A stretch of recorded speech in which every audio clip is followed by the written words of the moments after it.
नया रास्ता पाठ 26। मीनू के विवाह की तैयारियां शुरू हो गई थी। विवाह के लिए पंडाल की सजावट 10,000 रुपयों में तय कर ली गई थी। जैसे ही उसे पता चला कि 10,000 रुपये केवल पंडाल की सजावट पर खर्च होंगे, चंद घंटों की सजावट के लिए पैसों की बर्बादी उसे यह सब पसंद नहीं था। सायंकाल जब दयाराम जी घर में आए तो उसने सबसे पहले उनसे यही प्रश्न पूछा, पिताजी, कुछ ही घंटों की रौनक के लिए आप 10,000 रुपयों की बर्बादी क्यों कर रहे हैं? उचित यही होगा कि इनमें से 5,000 रुपये आप किसी गरीब बेसहारा को दे दे, जो इन पैसों से अपना कोई काम शुरू करे। गरीब बेसहारा व्यक्ति जिंदगी भर आपको दुआएं देगा। ये सब बातें मीनू एक ही सांस में बोल गई। उसकी ये सब बातें सुनकर दयाराम जी कुछ सोच विचार में पड़ गए।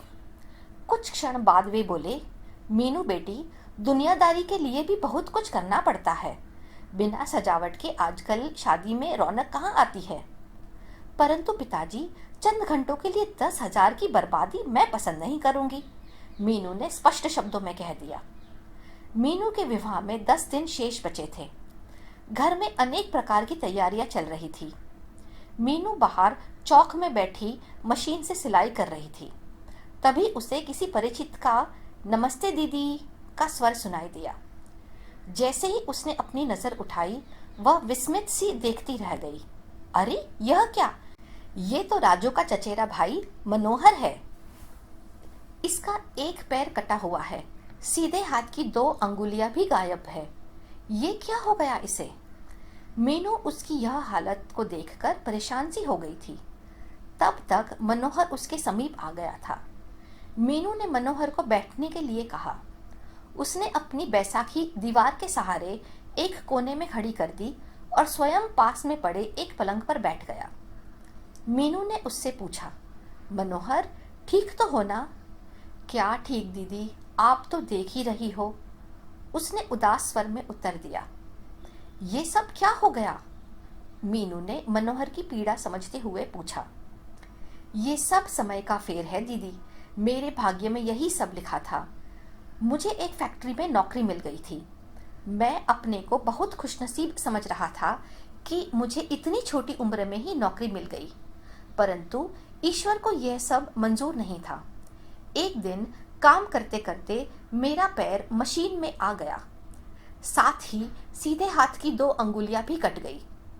यह तो बहुत बुरा हुआ। मीनू भी उसकी बातें सुनकर उदास हो गई। दूसरे ही क्षण मनोहर के चेहरे पर प्रसन्नता की लहर दौड़ गई। वह मुस्कुराते हुए बोला, दीदी, मैंने सोचा आजकल शादी का काम होगा, मैं भी कुछ काम कराऊंगा। तुम क्या काम कर सकते हो मनोहर?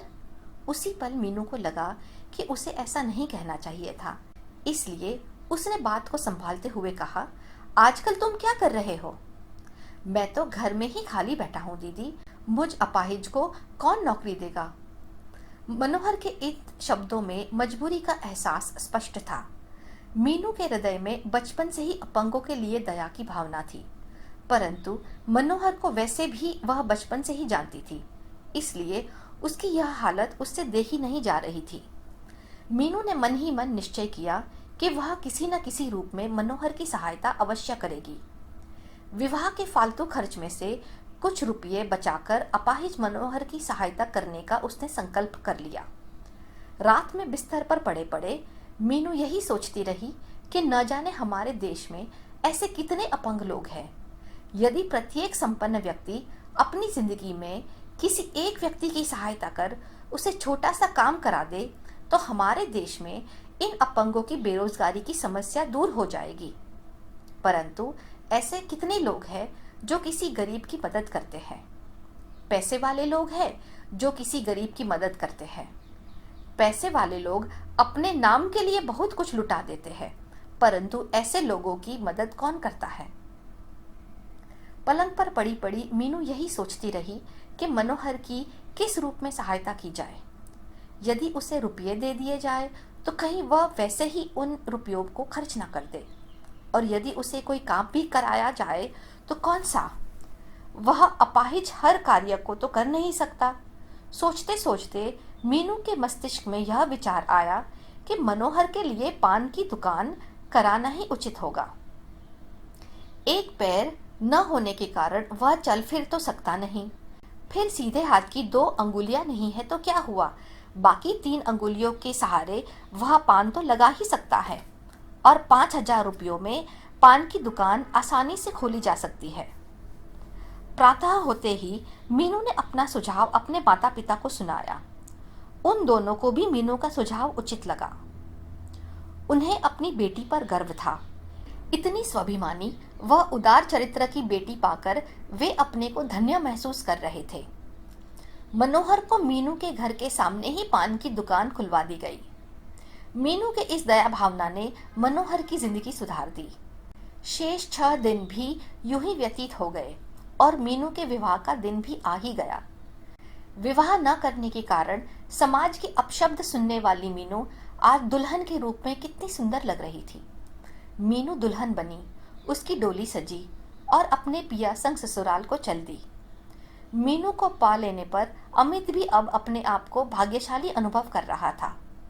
दुल्हन के रूप में सजी मीनू आज साधारण मीनू नहीं, वरन एक प्रसिद्ध वकील मीनू थी, जिसने आत्मविश्वास व लगन से विशेष ख्याति प्राप्त कर ली थी। आज वह अपनी इस मंजिल तक पहुंच चुकी थी जिसकी उसे तलाश थी।